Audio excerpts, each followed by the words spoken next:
السلام عليكم ورحمة الله وبركاته، عشاق الساحرة المستديرة وعشاق النادي الأهلي في كل مكان. لو أنت أول مرة تشاهدنا ما تنساش تشترك بالقناة وتفعل زر الجرس ليصلك كل جديد.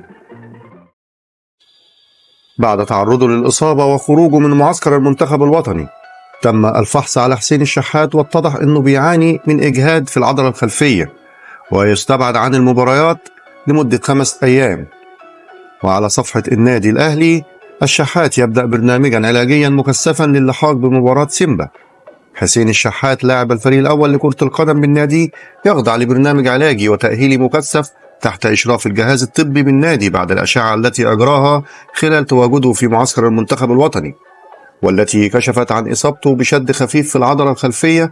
ويبدأ الشحات تنفيذ البرنامج العلاجي والتأهيلي الخاص به لتجهيزه لمباراة سيمبا المقرر إقامتها في تنزانيا يوم 29 مارس الجاري في ذهاب الدور ربع النهائي لدوري أبطال أفريقيا، بالشفاء لنجم النادي الأهلي حسين الشحات والعودة سريعا واللحاق بمباراة سيمبا. وبكده نكون انتهينا من الفيديو النهاردة. يا ريت نضغط لايك للفيديو واشتراك بالقناة وتفعيل جرس الإشعارات ليصلك كل جديد.